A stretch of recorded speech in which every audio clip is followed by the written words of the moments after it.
ជំរាបសួរអ្នកទាំងអស់គ្នាថ្ងៃនេះយើងនឹងនិយាយអំពីរឿងធំមួយគឺអ្នកជួញដូរបានផ្ទេរប្រាក់រាប់ពាន់លានដុល្លារមកកាន់ Binance វាធ្វើឲ្យ Binance ក្លាយជាតំបន់ជួញដូរលេខ1ដែលអ្នកវិនិយោគធំកំពុងរៀបចំមុនពេលមានការប្រកាសអត្រាការប្រាក់ពីធនាគារកណ្ដាលអាមេរិកនេះមិនមែនគ្រាន់តែអំពីលេខទេវាជាសញ្ញាថាហេតុអ្វី Binance កំពុងដឹកនាំទីផ្សារនិងមានន័យដូចម្តេចសម្រាប់អ្នកជួញដូរ1 Stablecoin ចូលលើសពី2លាន1សែនដុល្លារតាមទិន្នន័យទីផ្សារ Binance បានទទួលប្រាក់ចូលជាង2លាន1សែនដុល្លារតាមរយៈ Stablecoin ដូចជា Tether ឬ USDT និង USDC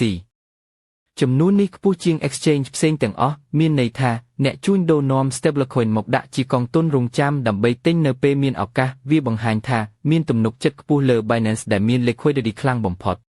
2សកម្មភាព Whale កំពុងកើនឡើង Whales គឺអ្នកវិនិយោគធំកំពុងផ្លាស់ប្ដូរចំនួនប្រាក់ធំជាងមុនក្នុងខែកក្កដាតម្លៃដាក់ប្រាក់មធ្យមគឺប្រហែល$630,000សប្តាហ៍ថ្ងៃតម្លៃមធ្យមកើនដល់ប្រហែល$130,000នៅលើ Binance សកម្មភាព Whale ធំជាងនេះទៀតដោយមានតម្លៃមធ្យមប្រហែល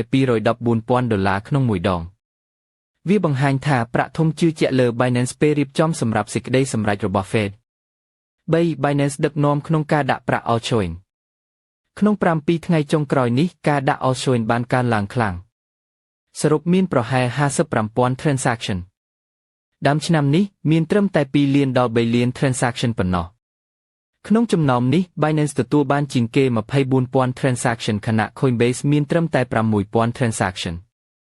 ចំនួន address ក៏កើនពី23,000នៅដើមខែកញ្ញាទៅដល់42,000សប្តាហ៍ថ្ងៃក្នុងនេះ Binance មានចំនួន18,000 address ខណៈ Coinbase មានត្រឹមតែ6,000 addressនេះបង្ហាញថា Binance មាន liquidity ខ្លាំងនិងអាចជួយឲ្យអ្នកប្រើទិញលក់ Altcoin បានរហ័សនិងតម្លៃសមរម្យ4អត្ថន័យសម្រាប់អ្នកជួញដូរ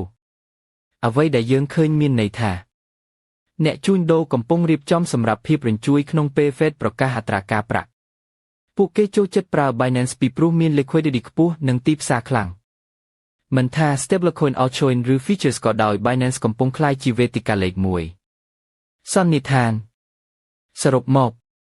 Stablecoin ចូលជាង2លាន1សែនដុល្លារបង្ហាញពីទំនុកចិត្តលើ Binance White Deposit នៅលើ Binance ធំបំផុតក្នុងទីផ្សារ Binance ទទួលបានជាងពាក់កណ្ដាល Altcoin Deposit ក្នុងតែមួយសប្តាហ៍នេះហើយជាមូលហេតុដែលអ្នកជួញដូរទូទាំងពិភពលោកកំពុងរៀបចំចូល Binance សម្រាប់ចលនាធំបន្ទាប់រួចបំពេញកូដដើម្បីយករង្វាន់ MRE ដំបូងបងប្អូនចូលទៅកាន់ Play Store ឬក៏ App Store បន្ទាប់មកសរសេរពាក្យថា Binance ដូចដែលខ្ញុំបានសរសេរនេះបន្ទាប់មកចុច Download ចុច Allow តាមដែលដាក់ឲ្យនេះរួចចុចយកខាងក្រោមគេបន្ទាប់មកបំពេញលេខទូរស័ព្ទឬក៏ Email បើសិនជាចេញមកបែបនេះចុចតាមបែបនេះយើងដាក់លេខទូរស័ព្ទរួចយើងចុច Tick រួចចុច Next ពេលនោះសារវានឹងលោតទៅកាន់ទូរស័ព្ទរបស់បងប្អូនជាលេខ5មួយខ្ទង់បន្ទាប់មកយកលេខ5មួយខ្ទង់មកបំពេញរួចវានឹងឲ្យយើងបង្កើតលេខកូដត្រូវតែមានអក្សរធំអក្សរតូចលេខសញ្ញាដល់ចំណុចនេះសំខាន់បំផុតគឺយើងត្រូវចុច Yes រួចបំពេញកូដដើម្បីយករង្វាន់ MREL បន្ទាប់មកបងប្អូនដាក់អត្តសញ្ញាណប័ណ្ណឬបានបើកបរកណ្ដាលគេឬក៏យើងប្រើជា Passport បងប្អូនមានអីដាក់នឹងដើម្បីបង្កើតកណេឲ្យផ្ទាល់ខ្លួនរបស់យើងអាចចុចខាងក្រោមដើម្បីដាក់ខាងលើកទាំងខាងមុខមានរូបថតខាងក្រោមទាំងអត់រូបថត